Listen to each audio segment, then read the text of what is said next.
저는 여가위원회 온 지 한 1년밖에 안 됐는데 벌써 지금 인사청문회를 2번 합니다. 여성가족부는 누구나 와도 잘 할 수 있는 건지 아니면 누가 와도 아무것도 안 되는 부서인지 잘 모를 정도로 조금 잦은 장관 교체라는 생각도 들고요. 제가 지금 진선미 장관님 청문회 때도 여성가족부가 예산도 적고 법률을 컨트롤할 수 있는 힘도 많지 않고 정책을 집행하기가 굉장히 어렵습니다. 그래서 뭔가 획기적인 변화를 하시지 못하면 특히 여당에서 굉장히 주류인 정치인 장관이 와서도 이걸 해결하지 못하면 아예 여가부 자체를 없애버리시라 제가 이런 전언도 드린 적이 있습니다.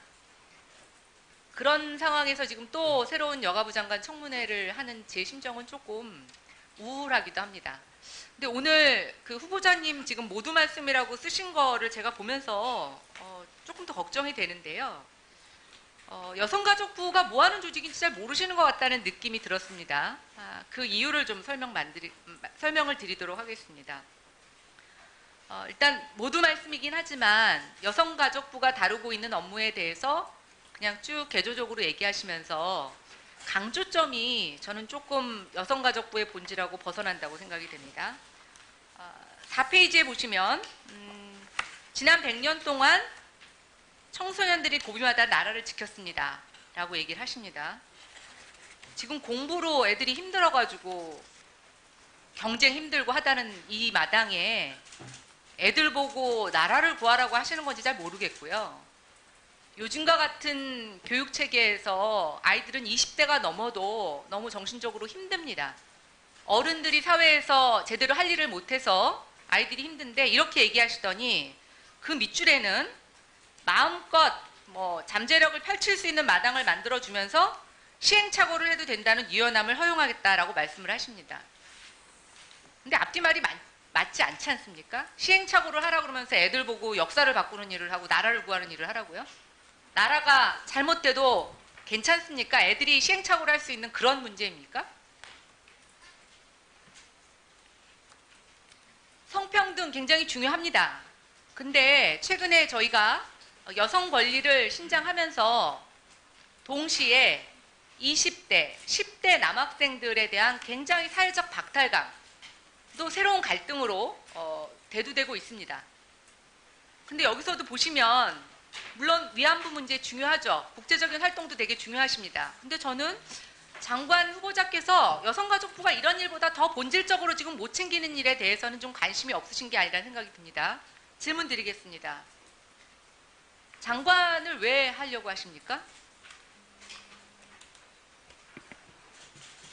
저는 여성가족부가 얼마나 어려운지 잘 알고 있습니다. 여성가족부 태동부터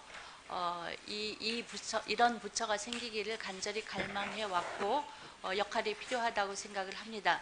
특히 우리 사회가 경제 발전이나 정치 발전 위주로 앞만 보고 달렸기 때문에 사회 발전의 문제에 대해서는 상대적으로 등한시했습니다. 그래서 제가 가진 사회학적인 종합의 능력, 다차원성 이런 것들이 지금 현재 불필요한 갈등이 폭발하고 있는 미투라든가 여러 가지 후보자님 조금 갑질문화라든가 결론만요. 왜 장관을 하시겠냐고 그러니까 제가. 이런 부분에 대해서 제가 그간 한 국내외적 경험이 도움을 줄 수 있다고 판단을 했고 제가 이미 여러 이 분야에 관심이 많은 분들과 연대해서 여성가족부가 부처 내에서 조금 더 역할을 할 수 있게 총괄 조정 기능을 하고 성인지적 기능이나 성평등적 가치관을 좀 더 확산할 수 있는 경험이 있었다고 생각을 해서 열심히 하려고 자리에 응하게 되었습니다. 그래서 제가 말씀드리는 겁니다. 여성가족부가 뭐 하는 데를 모르시는 거예요.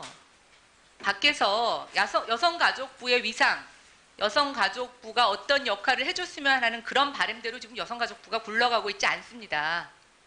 법 하나만 만들면 법무처 이런 데서 그 법이 충돌된다고 얘기하고 합의해주지 않습니다. 그게 지금 인권 관련된 대외관계를 통해서 그런 네트워크로 풀 수 있는 문제가 아닙니다, 장관님.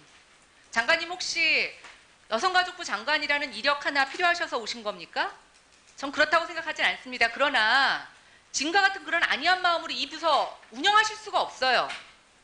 얼마나 문제가 심각한지 아십니까? 컨트롤 타워요?